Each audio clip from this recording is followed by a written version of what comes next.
to hear. And how about you, Ken? What did it mean for you to be nominated for the Realtors Care Award for 2024? Well, again, like Cindy, it's pretty exciting and honorable. I give my team a lot of credit for that, though. It started with our local brokerage nomination for, we have in our Vancouver Island Real Estate Board, Realtor Care Award, and so I was shocked to get a message from my managing broker that they had nominated me. They didn't tell me, so quite a surprise, which was kind of neat. And then the Korea Care Award, I hadn't known that they'd put my name forward to that as well. So a bit of a surprise, but just like Cindy, I think it's an honor for not only my team and brokerage, but also the organizations we work with. And to me, I saw that as a great opportunity. Now I can share some of the great work the community organizations are doing with a broader audience. And so that was the most exciting part for me. How did you first get involved with the causes that you support today? And you've both mentioned so many of them already. And why were they so important? We'll start with you, Cindy. Yeah, so I come from a family where they've always given back in the community. And so I think I just followed their lead and went about finding organizations that would be the best fit for myself, and started with Youth Without Secure Housing. So that's basically homeless youth, and worked with them. And that kind of snowballed into so many other organizations, because once you get involved in that venue, you start to meet so many people who have great stories, and you hear about other causes, and you're invited. You're invited to serve on boards. You're invited to help out with various projects. I got involved with a regional group that was kind of hand-pointed, that was for homeless youth, and ended up serving alongside of wonderful people like Elizabeth Zimmerman, who is the executive director of the YWCA locally, and ended up serving on the board after getting to know her, and then got involved with the YW. So I'm sure Ken would agree with me. When you get involved in those, those venues in our community, it just opens up the door to you for so many other experiences that are so rewarding, and you get to know so many fabulous people. I grew up in it. I had parents who were involved in the community since I can remember. My dad was a Lion for all his life, honored by being a Lion. That's a service organization. My mother, the same thing. I come from a small community, so they were extremely involved. And then I didn't know how it would unfold for me, but as the years went by, through my early years as an academic, of course, I was involved in professional organizations and giving back to them and being engaged in them. But as again, throughout my life and career, as I started a new business, I went to one of the few people I know in my community I'm in now, Nanaimo, British Columbia, and he was my realtor, who happened to be my sister-in-law's cousin. And I asked him, I said, hey, Dave, I'm having some challenges getting connected in my community. I've got this new business in leadership and management development. What do you recommend? I mean, there's so many organizations out there. It could have been BNI, it could have been the Executive Association, can be Toastmasters. He said, Ken, if I was you, I'd get involved in Rotary. He said, Rotary is where the movers and shakers are in the community, and that's where you're gonna meet people, and you're gonna doors will open for you. And sure enough, it was true. I wear this little lapel pin here, which is a Rotarian pin. And as I started wearing that pin and meeting some of the executives in the community, it gave me instant credibility. And, they just said, oh, Ken, you're a Rotarian. That's great. You're in your community. Got to like that. So I started with Rotary. And as Cindy said, once you start with one organization, it just sort of snowballs. And that snowball effect through Rotary led me to many, many other organizations that we work with and serve in many different ways. So, sometimes it's just taking that first step, getting involved in a little way, and opportunities will just open up. It's unbelievable. Well, I'm going to jump on that one because I've just been asked to join our local Rotary. So Ken and I kind of did it the other way around. because I've been involved with many different organizations, and now, that has been a springboard to be involved now with Rotary. And Ken, you're saying that you actually got involved with Rotary, which became the springboard to getting involved with so many other organizations. Yeah, so congratulations, Cindy. That's great news. And Rotary will provide many more opportunities to serve, and I think that's partly what it's about for us, is just to serve our communities. And this year it's actually an interesting theme that Rotary has. Every year they have a different theme, and this year the theme of Rotary is called The Magic of Rotary. And I've been a Rotarian for pretty much 25 years, and I think the magic of Rotary has worked for me in many, many different ways. And Cindy, I'm excited for you just to see. So basically, they're trying to paywall features that they should put in the game as a baseline? Complimentary bonds. A free bond included as part of your membership, delivered monthly to your account. Improved data access and solutions. Access an API for improved data availability and tools. For For game? example, pull your friend's data for customized high scores, track all your achievements and progresses in one place over time, or use custom trackers What developed the by hell? other players. And they're playing like this fucking heroic music. Pause membership option. Put a hold or delay on your next renewal. For example, for a 1-month membership, this could mean skipping the next renewal. Or for a 12-month membership, this could mean a 1-month pause to use within the 12-month period. Wouldn't that just be something that would be better as like a consumer feature as a baseline? Because I feel like this is just like some of these are good, but like Pre-verified account recovery.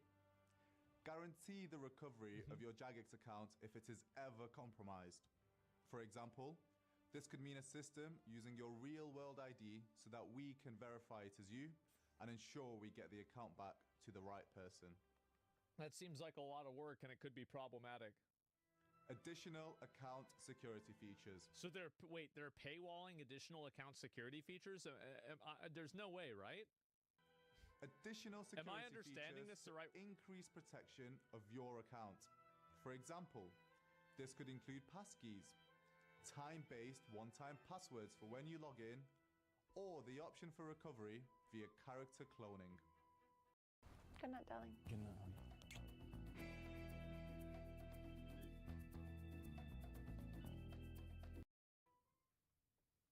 Oh, wow. Enhanced player support.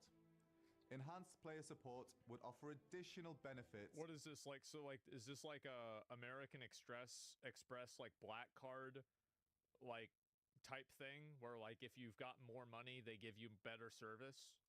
Beyond improvements we're making to our player support system. Pretty much, yeah. This could include tailored features such as expanded language and time zone availability, personalized support updates, and other elevated services to enhance your experience. Character name reservations.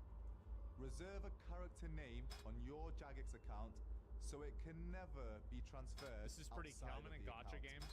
even if your account That's gets the problem. compromised. You would keep the option to transfer that name within characters in your account, or even keep it in reserve for any future characters. Nickel and diming, yeah. Enhanced display name features. The ability to customize your in-game display name. For example, with different colors, custom symbols such as an infernal cape for those Only that have poor defeated people Zuck, complain. bolder names, or even possibly setting your total level as the default level shown instead of your combat level for those focused on skilling. Discounts on additional member characters. So, for example, if your membership includes one member character, then you would receive a discount on any additional member characters you create, such as your second, third, fourth characters, and so on. So things that are offered in other games normally. Multi-character memberships. This seems pretty simple. I want to get to the ad one. Limitations on lower cost membership options, such as a shorter AFK time. Wait, what? Not being able to use plugins or third-party clients. What? Access to only the mobile version of the game, or ads included in a non-gameplay intrusive manner. Man. Community worlds. Specialized member worlds. Access to new and exclusive worlds. For example, play with players who have no ban history, or new local servers that we don't currently serve, or worlds with a different player cap to the standard 2,000 available today. Oh my god. Okay, so now we understand what's going on here. So they're trying to inshitify the product again by making people look at ads inside of a video game. Do you want to know what's really funny about this? Is it's going to keep happening. It will. Ads inside of video games will become normalized in 10 to 15 years. There's going to be like a turbulence period where games that are adding it, people will complain, but eventually there will be a good game that has it in there, and then people will sit through the ads and deal with it. Yeah, no, hey. Clip it. Clip it. I'm not gonna, I don't want people to tell me, no, that's not gonna happen. That's fine. If you think it's not gonna happen, that's totally okay. I've never heard anything more honest than that in my life. As a quick recap, they increased the membership prices by about 24 to 30% across the board, across different currencies, just a couple of months ago. That price increase followed a survey asking players if they would be willing to pay more for membership if Jagex would cut back or perhaps even remove Treasure Hunter. Anyways, let's go back to this survey. The survey then presents you with all 16 membership perks or features Jagex has in mind, some of which kind of already exist. Each perk has its own video and asks you to vote on how well it was explained, plus how exciting you are for said perk. There is one exception, being limitations at different prices, but I'll get to that in just a bit. Here's an overview of the features I saw in my survey and what they are. Now, if you want to take a look and pause the video, I would recommend you do so because I'm not going to really cover them one by one. But sure, yeah, I can see this. Multi-characters, one subscription, limited membership plans, mobile-only membership, membership with ads. That's what a lot of people are tied up on. I'm going to cover some things that stand out to me. Personally, when I look at this, there's a bunch of gibberish. There's a bunch of stuff that I don't care about at all. And other things should just be base membership features and not locked behind some kind of upper tier of membership. Think security features, account recovery, and player support. I mean, what is enhanced player support? Who thought this was a good idea? Now, it's not all bad. There are things in here that I definitely want to see. Namely, the guaranteed transfer Zero of a times name zero is still to zero. avoid name sniping bots, because these exist and they're fast, and it sucks to lose an original or perhaps a very expensive username that is very dear to Membership with ads is so dumb. No, I don't blame them for trying to do it at all. I don't, because Amazon did it and it was fine. Netflix did it, it was fine. Of course they would try this. I also like the idea of having multiple characters within one subscription, with the exception that it's not that much more expensive when compared with the base subscription. In fact, I would prefer it to be the same price, if anything, but we all know that's not going to happen. And Community World seems really interesting to me. As a content creator, that's probably the dream, being able to modify NPCs and things in the game, change the way you look, change the damage, XP value, and so on. It's basically a private server, but it's your own little world. That seems really cool. But my main issue here is these things are all going to cost you more money. Yeah, of course. Most of these features or perks are not really going to enhance your experience, like new content or a new skill. Well, like better, like, I mean, name sniping and like having better customer service and stuff like that, like tiering that out inside of a membership, I think that's really shitty. Like, I hate how nowadays it's just like basically we've taken the weird pay-to-win nature of real life and we've commodified it to be a battle pass system inside of video games. I fucking hate it. Meet the brand new Wondershare UniConverter 14, the all-in-one video toolbox to convert, compress, edit videos, and much more.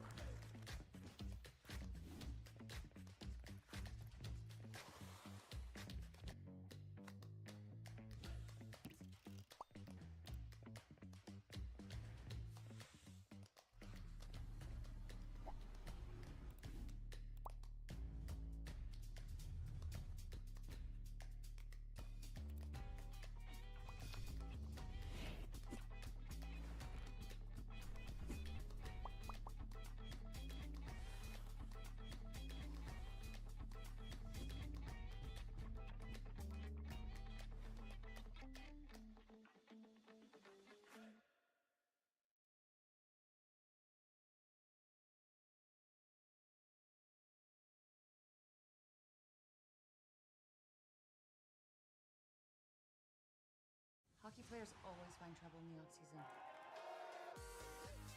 You know what Sudbury's like in the summer. Summer in Sud Vegas. It's good and weird.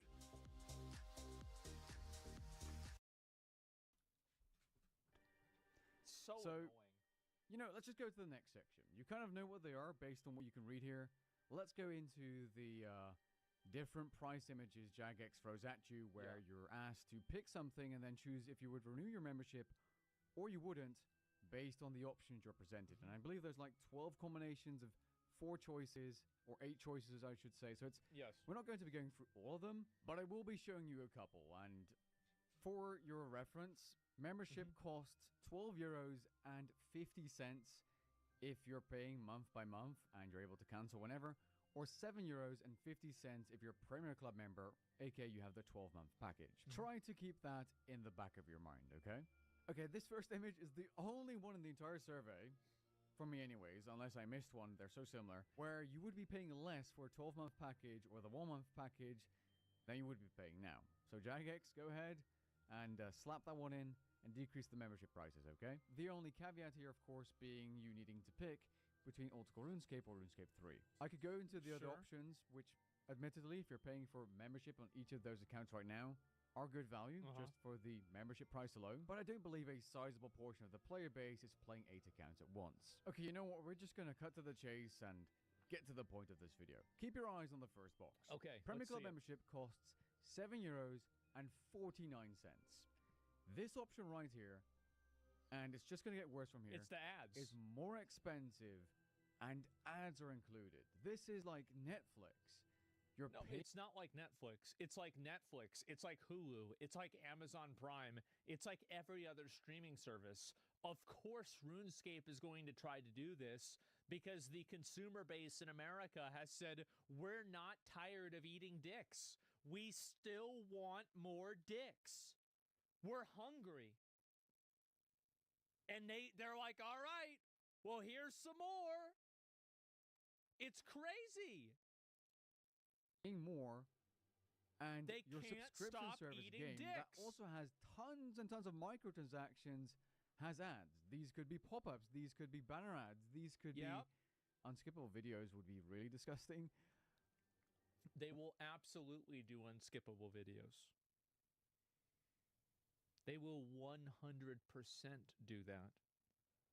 So a lot of companies do this. And so we've all heard of the metaphor of boiling the frog, where you boil the frog slowly and then you turn the temperature up very slowly. The frog doesn't even realize that it's being boiled until it's too late and they can't escape. That is what is happening with subscription services. That's what's happening with online subscriptions in general. And that's what's happening with pretty much every aspect of your life, is you're just getting boiled fucking alive. If you're at a bank, you're getting boiled alive by overdrafting fees, minimum account balance requirements. And if you're playing video games, you're getting boiled alive by microtransactions. If you're at a fucking college, you're getting boiled alive by, you know, raising tuition costs to where you're in debt for 6 figures for the rest of your life. You own a car, you've got subscriptions to heated seats. Like now you finally drive home from that. Oh, you go to McDonald's on your way home from driving home in your car that you have to pay a subscription for, and you're getting boiled alive at fucking McDonald's because the drinks are now $2 instead of $1, and they took the sodas from being 32 ounces and making them 30 ounces, and then you buy a Big Mac, it's $9, and that's not the meal. Then you finally get fucking home, you're like, I want to relax, and then you're getting boiled alive by your fucking smart TV that needs an app update so they can take your fucking data and sell it to China. And then you finally log on to Amazon and you've got to watch an ad to watch a show for a product that you already fucking paid for. Don't upload your videos to YouTube. Upload to Restream, where we will live stream it to YouTube and all your platforms at once. Get ready for 5 times more engagement. This is crazy. How the fuck does this keep happening? You're getting boiled fucking alive. It's happening everything. I don't know what to say. I really don't. But I do not blame Jagex for this. People have repeatedly bought into this, and for them to do this, I'm not surprised at all. I do, totally fair. But can you see my doomer black pill perspective when I see every other fucking company doing this garbage, and then Jagex says, hey, maybe us too? That's all I'm saying. That's all I'm trying to get at. What? Clients access to only the mobile version of the game, or ads included in a non-gameplay intrusive manner. I don't even care how ads are added. The fact that they're gathering data on this topic, or even considering... It's going to happen. It's going to happen. That's it. It's done. It's going to happen. Adding ads to a subscription-based game, an MMORPG with tons and tons of forms of microtransactions, is disgusting. A free-to-play mobile game?